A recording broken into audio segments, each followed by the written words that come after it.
Bismillahirrahmanirrahim. Assalamualaikum warahmatullahi wabarakatuh.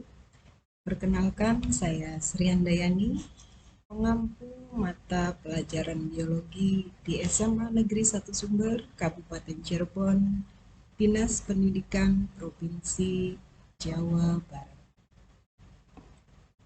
Pada video kali ini, saya mengambil tema tentang bagaimana mempertahankan semangat belajar siswa ketika belajar di sekolah. Video ini berkaitan dengan problem solving. Deskripsi permasalahan. Semangat belajar siswa adalah kondisi yang harus diupayakan agar tetap ada ketika siswa belajar. Namun, seiring dengan pergantian waktu, semakin siang, terutama di jam belajar siang hari, terlihat antusiasme siswa mengikuti pembelajaran semakin menurun. Bagaimana solusinya? Hasil analisis, semangat belajar siswa pada siang hari terutama semakin berkurang karena beberapa faktor. Yang pertama, kondisi cuaca secara umum berubah dengan cepat.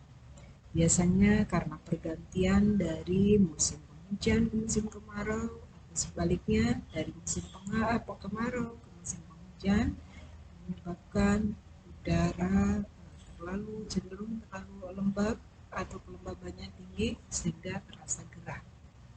Dua, kondisi kelas yang menimbulkan suasana kurang nyaman untuk belajar. Yang ketiga, kurangnya pendingin ruangan dan ventilasi. Yang keempat, kebersihan kelas yang kurang terjaga. Kelima, metode pembelajaran yang kurang menarik sehingga menimbulkan rasa jenuh atau bosan pada siswa pada saat belajar. Bagaimana pemecahan masalahnya?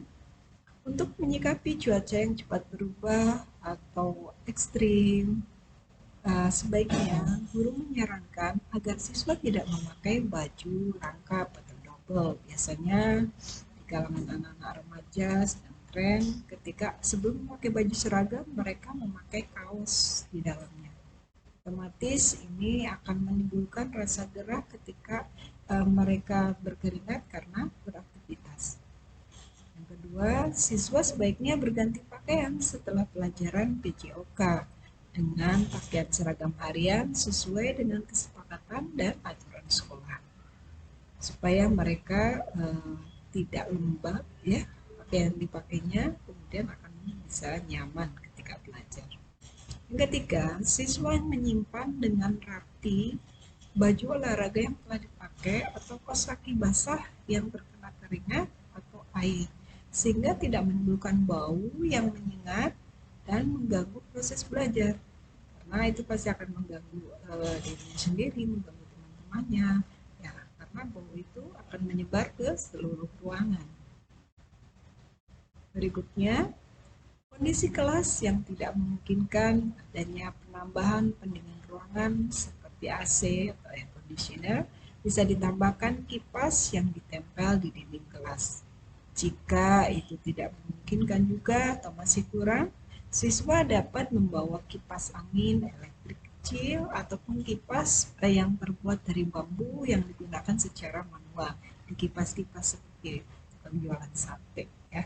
Kemudian yang kelima, agar sirkulasi udara yang ada di dalam kelas lebih lancar, maka jendela harus dibuka semua. Bisa ditambahkan juga tanaman untuk menambah pasokan oksigen ke dalam kelas menggunakan pot gantung atau pot hasil kreativitas siswa. Mungkin dari bekas botol air mineral yang dipotong tengahnya, diberi air, kemudian diberikan tanaman digantung. Biasanya tanaman yang mudah adalah tanaman sirih gading. Nah, ini kembali pada kreativitas dari siswa tersebut. Yang keenam, menjaga kebersihan kelas. Menjaga kebersihan kelas adalah tanggung jawab bersama, tanggung jawab tiap individu yang menghasilkan sampah. Diharapkan tiap orang akan bertanggung jawab dan mengelola sampah yang dihasilkannya. Artinya, Ketika tiap orang bertanggung jawab terhadap sampahnya, bersama-sama menjaga kebersihan kelas, walaupun di siang hari kelasnya tetap terjaga kebersihannya, sehingga nyaman untuk siswa belajar dan melakukan proses pembelajaran.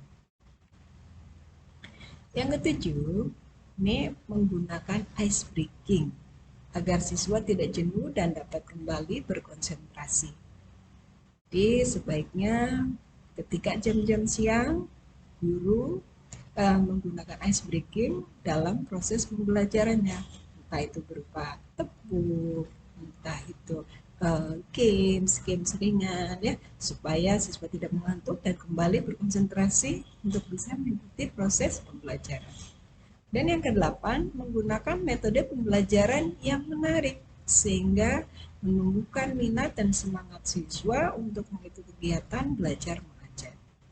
Nah, metode belajar pada siang hari harus usahakan lebih variatif, lebih banyak menggunakan menuntut siswa untuk beraktivitas sehingga mereka tidak diam duduk atau sekedar mendengarkan saja, tapi di sini usahakan yang banyak kegiatan aktivitas fisik. Jadi learning by doing ya di sini. Kemudian yang ke-9, memahami situasi dan kondisi siswa. Barangkali pada saat itu ada siswa yang sakit, maka guru perlu melihat, memperhatikan, oh, sebaiknya siswa diminta untuk segera ke UKS saja, tidak usah mengikuti pembelajaran. Kemudian ketika cuaca ataupun lingkungan tidak mendukung, misalkan hujan deras, petir-petir menyambar ya, kita tidak usah memaksakan diri untuk memberikan pembelajaran kepada siswa. Cukup kita berdiskusi saja dengan siswa, memberikan motivasi ya, refleksi pembelajaran sehingga proses pembelajaran itu lebih efektif di dalam daripada kita memaksakan diri untuk melakukan PBM sementara lingkungan, cuaca atau kondisinya tidak mendukung. Baik, demikian studi kasus untuk video kali ini yang dapat saya sampaikan. Semoga bermanfaat. Thank you for watching. Assalamualaikum warahmatullahi wabarakatuh.